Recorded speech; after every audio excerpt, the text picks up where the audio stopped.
ಮಾಜಿ ಸಚಿವ ಬಾಲಚಂದ್ರ ಜಾರಕಿಹೊಳಿ ನೇತೃತ್ವದ ಬಿಜೆಪಿ ರಾಜ್ಯಾಧ್ಯಕ್ಷ ಯಡಿಯೂರಪ್ಪ ಮಹತ್ವದ ಸಭೆ ನಡೆಸಿದರು.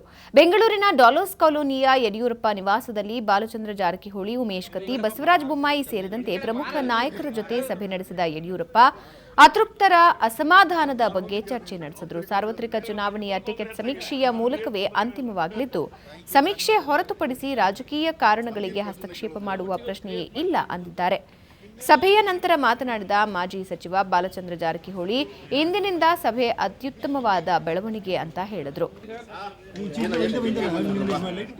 ಬಾಲಚಂದ್ರ ಜಾರಕಿಹೊಳಿ ಅವ್ರ ಬೆಂಬಲಿಗೆ ಟಿಕೆಟ್ ಇಲ್ಲ ಅಂತೇಳಿ ಕ್ರಿಯೇಟ್ ಮಾಡಿದವ್ರೆ ನಾನು ಮಾಡಿಲ್ಲ. ಸೊ ಅದಾದ ನಂತರ ಕೆಲವೊಂದು ಜನ ಎಕ್ಸ್-ಎಮ್-ಎಲ್ಗಳು ಫೋನ್ ಮಾಡಿದ್ರು. ಮತ್ತು ಮಾನ್ಯ ಯಡಿಯೂರಪ್ಪನವರೇ ಹೇಳಿದ್ದಾರೆ, ಮೊನ್ನೆ ಬೆಳಗಾಂ ಬಂದಾಗ ಟಿಕೆಟ್ ಕೊಡೋದು ಯಾರ ಕಡೆನೂ ಇಲ್ಲ, ರಾಷ್ಟ್ರೀಯ ಅಧ್ಯಕ್ಷರು ಸರ್ವೆ ಮಾಡ್ತಾರೋ, ಸರ್ವೆದಾಗ ಯಾರು ಹೆಸರು ಬರ್ತಾರೋ ಅವ್ರಿಗೆ ಟಿಕೆಟ್ ಕೊಡ್ತು ಅಂತಾರೋ. ಅದಕ್ಕೆ ಗೊಂದಲ, ಯಾಕಂದರೆ ಮೊನ್ನೆ ಬೆಳಗಾಂದಲ್ಲಿ ಬಂದಾಗ ಕೆಲವೊಂದು ಸಣ್ಣ ಪುಟ್ಟ ವ್ಯತ್ಯಾಸ ಆಗಿದ್ದವು.